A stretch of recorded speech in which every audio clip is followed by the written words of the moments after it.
ये श्रृंखला सर्व आत्माओं के पिता परमात्मा शिव के द्वारा उच्चारित महावाक्यों के संकलन पर आधारित है। गॉडलीवुड स्टूडियो द्वारा प्रस्तुत अमूल्य रत्न में आप सभी का हार्दिक स्वागत है। 18 जनवरी यह वह दिन है जब प्रजापिता ब्रह्मा कुमारीज ईश्वरीय विश्वविद्यालय के साकार संस्थापक पिताश्री ब्रह्मा बाबा ने अपनी साकार देह का त्याग किया और अपनी संपूर्ण स्थिति को प्राप्त किया। इसलिए यह दिन न केवल ब्रह्मा बाबा के साकार कर्मों की स्मृति दिलाता है, अपितु उनके संपूर्ण बनने के पुरुषार्थ द्वारा हमें अनेक प्रेरणाएं भी देता है। इस दिन के महत्व को हम और अधिक गहराई से समझेंगे ईश्वरीय महावाक्यों द्वारा, और इन महावाक्यों के स्पष्टीकरण के लिए हमारे मध्य हैं प्रजापिता ब्रह्मा कुमारीज ईश्वरीय विश्वविद्यालय के वरिष्ठ राजयोगी शिक्षक आदरणीय राजू भाई साहब। भाई साहब, आपका आज के एपिसोड में बहुत बहुत स्वागत है। ओम शांति। भाई साहब, आज हम बात करेंगे 18 जनवरी 76 के महावाक्यों पर, जिसका टॉपिक है समर्थी दिवस के रूप में स्मृति दिवस। परमात्मा हमसे कहते हैं कि आज बाप दादा अपने सर्व लवलीन बच्चों को देख बच्चों के स्नेह का रिस्पॉन्स दे रहे हैं। सदा बाप समान विधाता और वरदाता भव, सदा विश्व कल्याणकारी, विश्व के राज्य अधिकारी भव, सदा माया प्रकृति और सर्व परिस्थितियों के विजयी भव। पर सब ये वरदान जो दे रहे हैं, इससे क्या तात्पर्य है और इस दिवस का क्या महत्व है? ब्रह्मा बाबा 69 में 18 जनवरी के दिन अव्यक्त हुए, इस भौतिक देह का त्याग किया और उसी दिन को हर सेवा केंद्र पर हर वर्ष स्मृति दिवस के रूप में मनाया जाता है। ये स्मृति दिवस कोई शोक के रूप में नहीं मनाते, लेकिन ब्रह्मा बाबा ने कौन सा पुरुषार्थ किया जिससे उन्होंने संपन्नता को प्राप्त किया, संपूर्ण स्थिति को प्राप्त कर लिया, तो उस दिन को उसी रूप से विशेष करके पूरे भारत और विश्व के जितने सेवा केंद्र हैं सभी स्थानों पर योग दिवस, विश्व कल्याण दिवस के रूप में मनाया जाता है। और सुबह से लेकर के उसी प्रकार की दिनचर्या सेवा केंद्रों की होती है, जिसमें सब योग युक्त होकर के साइलेंस में रहते हैं, अंतर्मुखता की गुफा में बैठ करके तपस्या करते हैं और परमात्मा के स्पेशल महावाक्य सुनते हैं। तो इस दिन को हम लोग समर्थी दिवस कहते, क्योंकि स्मृति में समर्थी समाई हुई है, क्योंकि उनकी स्मृति से ही शक्ति आ जाती है। तो इसलिए इस दिवस को हम स्मृति दिवस के साथ साथ समर्थी दिवस भी कहते हैं। परमात्मा कहते हैं कि आज बाप दादा सर्व विजयी बच्चों के मस्तक के बीच विजय का तिलक चमकता हुआ देख रहे हैं। सर्व बच्चों के हस्तों में यही विजय का झंडा देख रहे हैं। हर एक के दिल की आवाज विजय हमारा जन्मसिद्ध अधिकार है, यह नारा गूंजता हुआ सुन रहे हैं। तो सब इन नारों का और इस झंडे से क्या तात्पर्य है? वास्तव में जब परमात्मा ने ब्रह्मा बाबा अव्यक्त हुए तो बहनों के हाथ में सारी संस्था की बागडोर दी। वैसे भी जब साकार में थे, जब ब्रह्मा बाबा ने यज्ञ की स्थापना की, ओम मंडली की स्थापना की, उस समय अपना तान मान धन जो भी उनके पास शक्तियाँ थीं वो माताओं बहनों के आगे अर्पित करके ट्रस्ट बना करके उनको ही सब संपत्ति सौंप दी। और जब अव्यक्त हुए तो अव्यक्त होने के पूर्व भी बाबा ने विजय का झंडा, प्रत्यक्षता का झंडा बहनों के हाथ में दिया कि अब जो रहा हुआ कार्य है स्थापना का, वो आप लोगों को मिलके पूरा करना है। तो परमात्मा उन सबको संबोधित कर रहे हैं कि आपको ये विजय दिवस के रूप में जैसे विजय का झंडा मिला हुआ है और ये सब वरदान मिले हुए हैं जो ब्रह्मा बाबा ने प्रैक्टिकल किया, वो विधाता थे, वरदाता थे, विश्व कल्याणकारी थे, तो उसमें समान बन करके अब विश्व कल्याण की सेवा करो जी। तो ये झंडा परमात्मा ने परमात्मा को प्रत्यक्ष करने का, जैसे ब्रह्मा बाबा ने अव्यक्त होकर के बहनों के हाथ में दिया, मतलब एक तरह से रिस्पॉन्सिबिलिटी दी, जवाबदारी दी। जी। फिर सब परमात्मा कहते हैं कि आज अमृत वेले सर्व बच्चों के स्नेह और आह्वान के मीठे मीठे आलाप सुन रहे थे। दूर दूर बिछड़ी हुई तड़पती हुई गोपिकाएं नदी के समान सागर में समा रही थी। बाप दादा भी बच्चों के स्नेह के स्वरूप में समा गए। हर एक के मीठे मीठे मोती हृदय का हार बन बाप दादा के गले में समा गए। हर एक के भिन्न भिन्न संकल्प वैरायटी मधुर साजों के रूप में सुनाई दे रहे थे। वास्तव में जब ब्रह्मा बाबा अव्यक्त हो गए तो जिन्होंने साकार पालना ली थी उनका प्यार तो उनसे था ही, लेकिन जो अव्यक्त होने के बाद नई रचना आई, नए नए बच्चे आए, तो उनके अंदर एक कोई आस रह गई कि मैंने सन्मुख में साकार में मिलन नहीं मना पाया। तो जब 18 जनवरी का दिन आता है तो उसी प्रकार की भावना से, उसी स्नेह से हर एक योग करते हैं। स्नेह के मोती भी आ जाते हैं और अंदर से जैसे दिल से निकलता है कि बाबा आप अव्यक्त हो करके हमारी इतनी पालना कर रहे हो, तो उनको अंदर अंदर दिल से प्यार भी करते और साकार में नहीं मिलने का एक उलहना भी अंदर से रह जाता है। जी। तो उसी तरह से परमात्मा कहते हैं जैसे आप बच्चे जिस स्नेह से याद करते हो, तो बाबा भी, ब्रह्मा बाबा भी उसी स्नेह में समा गए। परमात्मा कहते हैं कि अभी अभी चारों ओर बाप दादा को याद की मालाएं अनेक बच्चे डाल रहे हैं। आज के दिन को स्मृति दिवस के साथ साथ समर्थी दिवस भी कहते हैं। आज के इस यादगार दिवस पर बाप दादा ने जैसे आदि में बच्चों के सिर पर ज्ञान कलश रखा, साकार द्वारा शक्तियों को तन मन धन विल किया, वैसे ही साकार तन द्वारा साकार पाठ के अंतिम समय शक्ति सेना को विश्व कल्याण की विल पावर की विल की। स्वयं सूक्ष्म वतनवासी बन साकार में बच्चों को निमित्त बनाया, इसलिए यह समर्थी दिवस है। जब बाबा साकार में थे तब भी बहनों के हाथ में ज्ञान का कलश दिया और उनको जवाबदारी दी कि तुम्हें विश्व कल्याण की सेवा करनी है। जी। तन मन धन भी समर्पित किया। वो मंडली के रूप में ब्रह्मा कुमारी इसका एक ट्रस्ट बना दिया और ये ईश्वरीय विश्वविद्यालय की स्थापना और उनकी सारी जवाबदारी सेवाओं की बहनों के हाथ में दी, शक्तियों के हाथ में दी। और जब ब्रह्मा बाबा अव्यक्त हो रहे थे 18 जनवरी के दिन, तो दादी प्रकाश मणि जी जो पहले गाम देवी में बॉम्बे में रह करके सेवाएं कर रही थी, वो 2-3 दिन पहले आई थी ग्रुप लेकर के। तो बाबा ने उनको रोका कि पार्टी को भले वापस भेज दो, आप रुक जाओ। तो बाबा उस दिन बाबा को अव्यक्त होना था, लेकिन दादी को कुछ बताया नहीं। सुबह से बाबा का थोड़ा स्वास्थ्य नीचे ऊपर हो रहा था, तो दादी ने कहा, ठंडी बहुत थी 18 जनवरी पर, तो दादी जी ने बाबा को बोला, बाबा आज आप क्लास नहीं कराएंगे, मैं जाके आपकी जगह पर क्लास करा के आती हूँ। तो बाबा ने 18 जनवरी के दिन सवेरे सवेरे महावाक्य उच्चारण नहीं किए। तो दादी जी जब क्लास करा के आई तो बाबा ने कहा कि बच्चे आज बहुत सारी सेवाएं हैं, बहुत से बच्चों के पत्र आए हैं, उन पत्रों का मुझे उत्तर देना है, चलो ऑफिस में बैठते हैं। तो उस दिन करीब 40-50 पत्र बच्चों के जो थे, बाबा ने सभी पत्रों का उत्तर दिया और उत्तर देने के बाद दादी जी को पूरे घर का सैर कराया, कहाँ पर मकान बन रहे हैं, कौन यहाँ के मिस्त्री हैं, कौन भंडारा संभाल रहा है, कौन क्या कर रहा है, हर एक से परिचय कराया। दादी जी ये समझ नहीं पा रही थी कि ब्रह्मा बाबा आज मुझे सब क्यों दिखा रहे हैं, क्यों बता रहे हैं। बाबा को अव्यक्त होना था, लेकिन अव्यक्त होने की पूर्व तैयारी थी। पूरा ही सारा दिन दादी जी को हर प्रकार से गाइड किया, सबसे मिलाया, सब कुछ दिखाया। और रात के समय अचानक बाबा ने कहा कि बच्चे आज सवेरे सवेरे बच्चों को मुरली नहीं सुनाई है, चलो अभी जल्दी क्लास बुलाओ। वैसे रात्रि क्लास 9 बजे होता था, उस दिन बाबा ने 8:15 बजे ही सबको बुला लिया और क्लास कराने के लिए बाबा खुद गए। बहुत अच्छे करीब 30-35 मिनट महावाक्य उच्चारण किए लास्ट 18 जनवरी को। और महावाक्य उच्चारण करने के बाद गेट पर आकर के बाबा ने एक शब्द बोला, लेकिन कोई ने कैच नहीं किया।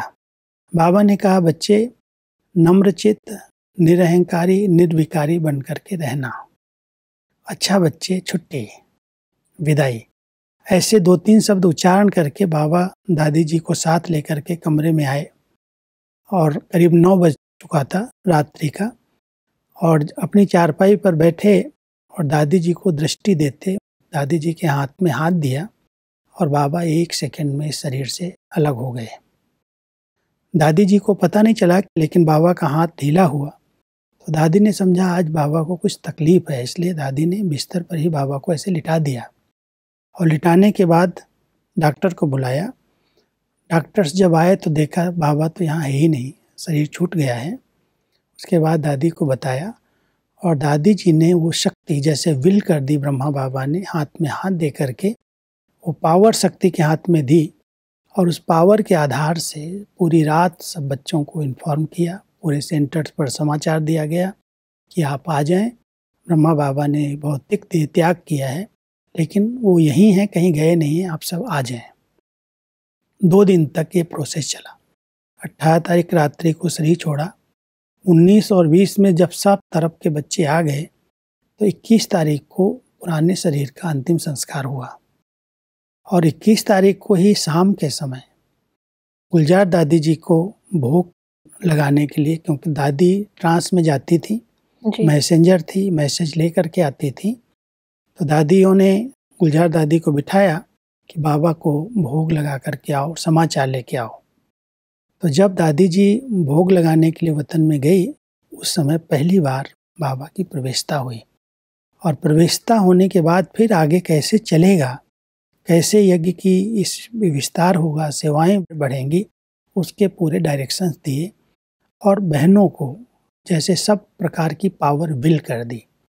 2 दादियों को निमित्त किया, दीदी मनमोहिनी और दादी प्रकाश मणि जी को नियुक्त किया मुख्य प्रशासिका, सह प्रशासिका के रूप में। और पूरी ही बागडोर, पूरी ही सेवाओं की जवाबदारी 2 दादियों के साथ पूरे संगठन को दी कि अभी आपको ये पूरा ही संभालना है और आगे बढ़ाना है। इस प्रकार से ब्रह्मा बाबा ने पूरी प्रॉपर्टी, पूरा ही शक्तियाँ, जो उनके पास वरदान शक्तियाँ थीं, उन सब दादियों को, बहनों को विल कर दी जी। ये इसका इतिहास है।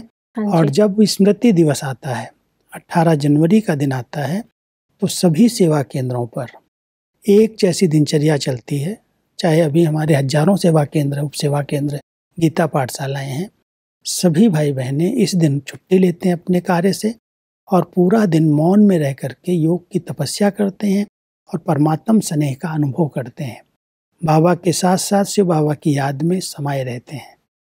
बाप सर्व बच्चों के स्नेह में आवाज से परे स्वयं में समाने जा रहा है। इस समय चारों ओर सबका फुल फोर्स से उल्हाने और आह्वान के मन का आवाज आ रहा है। सब स्वयं में समाने जा रहे हैं, आप सबको सुनाई दे रहे हैं। जो चारों तरफ से बच्चे योग कर रहे हैं, तो उसमें जो उनके मन के संकल्प हैं, क्योंकि ब्रह्मा बाबा और शिव बाबा दोनों संपूर्ण आत्माएं हैं और दोनों को बच्चों के संकल्प तक भी सुनाई दे रहे हैं। मुख का आवाज नहीं सुनाई दे रहा है, लेकिन चारों तरफ हजारों बच्चे जब मेडिटेशन करते हैं, उनके जो मन के संकल्प, उनके जो भाव हैं, वो बाबा तक पहुंच रहे हैं। वो आवाज़ वो सुन रहे हैं, मन की आवाज़।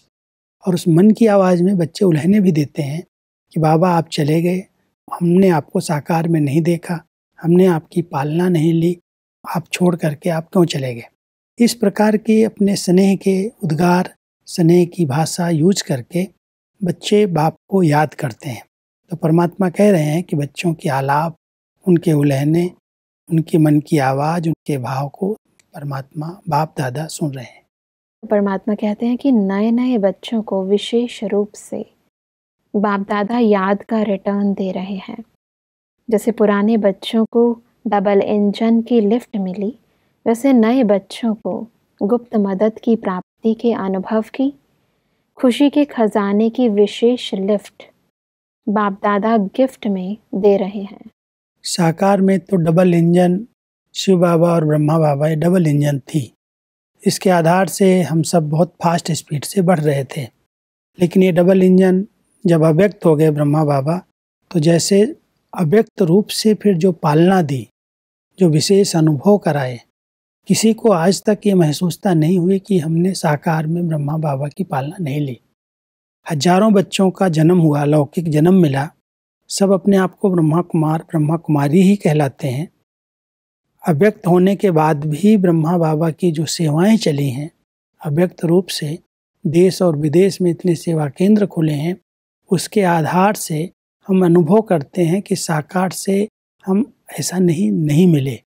जैसे हम अभी भी उनकी पालना ले रहे हैं, तो बाबा कहते हैं ये जैसे वरदान के रूप में आपको मिला, वो साकार वालों को डबल इंजन मिली और आपको अव्यक्त रूप में सब प्रकार के अनुभवों के वरदान मिल गए। परमात्मा कहते हैं कि उनके अनेक उल्हानों को सेवा और सदा साथ के अनुभव द्वारा उल्हाने उमंग उत्साह के रूप में परिवर्तन कर रहे हैं। जैसे नए बच्चों का विशेष लगाव बाप और सेवा से है, वैसे बाप दादा की भी विशेष सहयोग की नज़र नए बच्चों पर है। बाप भी ऐसे बच्चों की कमाल के गुण गा रहे हैं कि बच्चे जब उसी लगन से सेवाएं करते हैं, भले साकार में नहीं मिले हैं, फिर भी अपने आप को उसी नशे, उसी उमंग उत्साह में रख करके सेवाएं कर रहे हैं, याद में रहते हैं, तो बाबा भी कहते हैं मैं ऐसे बच्चों को स्पेशल सहयोग देता हूँ। स्नेही बच्चों को विशेष सहयोग मिलता है। तो परमात्मा कहते हैं कि आज बच्चों का विशेष स्वरूप कौन सा रहा। स्नेह के स्वरूप के साथ साथ उल्हाने भी दिए। जैसे बाप ज्ञान का सागर है, तो सागर की विशेषता क्या होती है? जितनी लहरें उतना ही शांत, लेकिन एक ही समय दोनों विशेषताएं हैं। वैसे ही बाप के समान बनने वालों की भी यह विशेषता है कि बाहर से स्मृति स्वरूप और अंदर से समर्थी स्वरूप। जैसे सागर की ये दो विशेषताएं हमेशा हमको अनुभव होती हैं। सागर के किनारे जाते हैं तो बहुत सारी लहरें आती हैं और अंदर अगर जाते हैं तो बड़ा शांत है। तो परमात्मा कहते हैं जैसे सागर की विशेषताएं ऐसे बच्चों की विशेषताएं हैं। ऊपर से भले स्मृति स्वरूप हैं, नैन गीले हैं, प्यार में डूबे हुए हैं, अंदर से शक्ति स्वरूप हैं कि बाबा ने हमें कैसे ऐसा पालना दी, अव्यक्त होकर के भी कैसे हमें संपूर्ण बनाने की पढ़ाई पढ़ा रहे हैं। तो वो समर्थी अंदर रहती है। तो कई ऐसे बच्चे हैं केवल स्नेह में डूबे हुए नहीं रहते, कोई दुख के आंसू नहीं आते, लेकिन अंदर से आता है वाह बाबा कमाल किया जो अव्यक्त रूप से हम सबको इतनी ऊंची पालना दे रहे हो।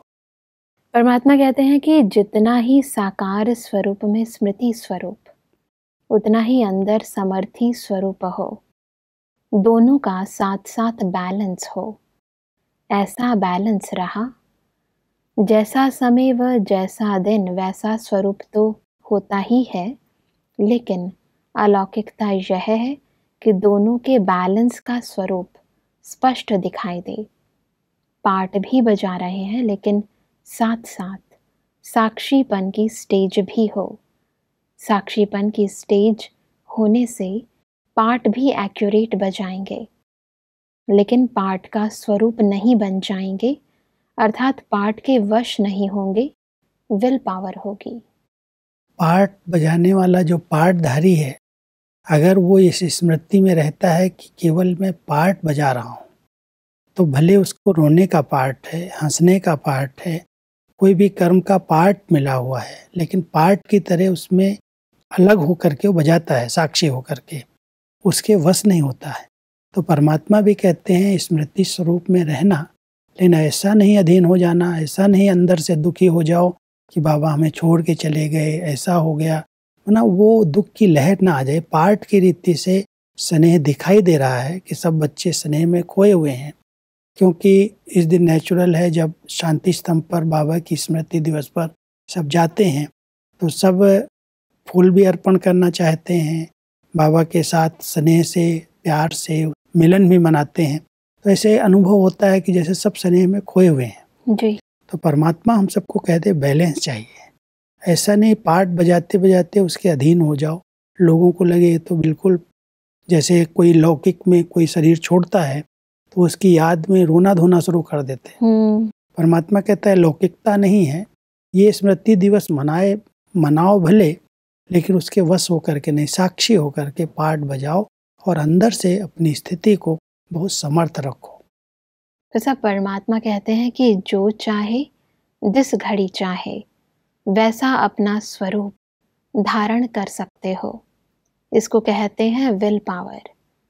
प्रेम स्वरूप में भी शक्तिशाली स्वरूप साथ साथ समाया हुआ हो। सिर्फ प्रेम स्वरूप बन जाना, यह लौकिकता हुई। अलौकिकता यह है कि जो प्रेम स्वरूप के साथ साथ शक्तिशाली स्वरूप भी रहे। बैलेंस बहुत जरूरी है। जी। तो परमात्मा हम सबको कह रहे हैं कि जैसे कोई के पास विल पावर होती है, इच्छा शक्ति कहें, दृढ़ता के संकल्प की शक्ति है, तो जिस स्वरूप में वो स्थित होना चाहें, जो पार्ट बजाना चाहें, बजा करके अलग हो जाते हैं, न्यारे हो जाते हैं। तो प्रेम के समय प्रेम स्वरूप का पार्ट बजाया, लेकिन उसके साथ साथ शक्ति स्वरूप भी बन जाए। जी। अभी अभी प्रेम स्वरूप, अभी अभी शक्ति स्वरूप। तो अगर ये बैलेंस है तो विल पावर है। परमात्मा ने ये विल पावर के रूप में हमें विल की है। अब परमात्मा हम सबसे यही चाहते हैं कि बच्चों का बैलेंस जीवन हो, कोई बात में भी अति न हो। आगे बढ़ते हैं तो परमात्मा कहते हैं कि इसलिए शक्तिशाली स्वरूप का अंतिम दृश्य नष्टो मोहा स्मृति स्वरूप का दिखाया है। जितना ही अति स्नेह उतना ही अति नष्टो मोहा। तो लास्ट पेपर क्या देखा? स्नेह होते हुए भी नष्टो मोहा स्मृति स्वरूप। यही लास्ट पेपर यादगार में भी गायन रूप में है। यही प्रैक्टिकल कर्म करके दिखाया। ब्रह्मा बाबा ने ये प्रैक्टिकल करके दिखाया। बच्चों से अति प्यार, अति स्नेह, लेकिन जब शरीर छोड़ना था, जिनका बहुत ज़्यादा प्यार था उनको सेवा पर भेज दिया जी। और जो भी शक्तिशाली ज्ञान स्वरूप आत्माएं थी उनको साथ रखा। और एकदम सब बच्चों के बीच में होते हुए, इतनी सारी कारोबार होते हुए भी जरा भी कोई चीज़ ने खींचा नहीं। 1 सेकंड में नष्टो मोहा बन करके अव्यक्त हो गए। जी। ऐसे शरीर छोड़ा जैसे बाबा कहते थे मक्खन से बाल निकल जाता है। माना आत्मा इस शरीर से ऐसे निकल गई जो किसी को अनुभव नहीं हुआ। बाबा ने ये अनुभव बाद में सुनाया भी है कि कैसे आत्मा जब शरीर से निकली तो अंगूठे से लेकर के अपनी शक्ति को समेटते समेटते जब वो भ्रकुटी पर आई, अपने स्वरूप में स्थित हुई, तो आँखों से फट से निकल गई। वो अनुभव भी सुनाया है ब्रह्मा बाबा ने। तो बाबा कह रहे हैं कि बहुत बच्चों से प्यार, इतने सब बच्चों के बीच में होते हुए भी 1 सेकंड में नष्टो मोहा हो गए। इसलिए यादगार में गीता के अंदर भी लास्ट में यही कहा गया है, नष्टो मोहा स्मृति लब्धा। पूरा ज्ञान देने के बाद उसका इसेंस यही है कि हम सब भले सब सेवाएं करें, सब प्रकार के संबंध निभाएं, लेकिन जब शरीर छोड़ने का अंतिम समय आता है, कोई में भी बुद्धि की रग न जाए, 1 सेकंड में देह से डिटैच हो जाए। जी भाई साहब, और इसीलिए परमात्मा ने कहा कि साकार संबंध सम्मुख होते हुए समाने की भी शक्ति और सहन करने की भी शक्ति, यही दोनों शक्तियों का स्वरूप देखा। एक तरफ स्नेह को समाना और दूसरी तरफ रहा हुआ लास्ट का हिसाब किताब सहन शक्ति से समाप्त करना। समाना भी और सहन भी करना, दोनों का स्वरूप कर्म में देखा। ब्रह्मा बाबा के कर्मों से दोनों चीजें दिखाई दी। भले शरीर के हिसाब किताब थे, लेकिन उसको इतना समा लिया, सहन कर लिया, जो बाहर से किसी को पता चलने नहीं दिया। स्नेह को भी समाया और हिसाब किताब को भी सहन कर लिया, और 1 सेकंड में शरीर से उड़ गई आत्मा। तो अनुभव, लास्ट अनुभव बाबा अपना सुना रहे हैं। जी भाई साहब, आज आपने बहुत ही गहराई से हमें ब्रह्मा बाबा के लास्ट अनुभवों को विस्तार से समझाया और हम समर्थी स्वरूप कैसे बने उस विधि को भी बताया। भाई साहब, इस स्पष्टीकरण के लिए आपका बहुत बहुत धन्यवाद। दर्शकों, आज के एपिसोड में हमने समझा कि 18 जनवरी का दिन केवल स्मृति दिवस नहीं अपितु समर्थी दिवस भी है, क्योंकि इस दिन प्रजापिता ब्रह्मा बाबा ने स्वयं सूक्ष्म वतनवासी बन बच्चों को निमित्त बनाया। विश्व कल्याण की विल पावर विल की।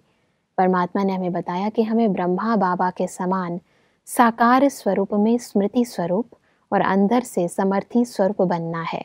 हमें साक्षी होकर हर कर्म करना है, तभी हर कार्य एक्यूरेट होगा। परमात्मा ने कहा कि हम जो चाहें, जिस घड़ी चाहें, वैसा स्वरूप बना लें। इसी को कहते हैं विल पावर। दर्शकों, आज के एपिसोड से संबंधित यदि आपके मन में कोई प्रश्न है तो आप हमें ईमेल कर सकते हैं। हमारा ईमेल आईडी है amulyaratna@godlywoodstudio.org। अगले एपिसोड में एक और अव्यक्त वाणी के साथ आप सभी के समक्ष हम फिर हाजिर होंगे। तब तक के लिए लेते हैं इजाजत। ओम शांति। मुख्य सार। बाप के समान बनने वालों की विशेषता, जितनी लहरें उतना ही शांत। साक्षीपन की स्टेज होने से एक्यूरेट पार्ट बजाएंगे। विल पावर होगी। स्नेह को समाना और रहे हुए हिसाब किताब को सहन शक्ति से समाप्त करना। विल पावर अर्थात जैसे चाहे वैसा स्वरूप धारण करना। सिर्फ प्रेम स्वरूप बन जाना लौकिकता हो गई। अलौकिकता अर्थात प्रेम स्वरूप के साथ साथ शक्तिशाली स्वरूप। अधिक जानकारी के लिए संपर्क करें अमूल्य रतन गॉडलीवुड स्टूडियो, मनमोहिनी वन, Shantivan post, Abu road 307510, district Sirohi, Rajasthan. Email ID है amulyaratn@godlywoodstudio.org। इस श्रृंखला को प्रजापिता ब्रह्मा कुमारीज ईश्वरीय विश्वविद्यालय के सेवा केंद्रों पर क्लास में नियमित रूप से चलाने के लिए गॉडलीवुड स्टूडियो से संपर्क करें।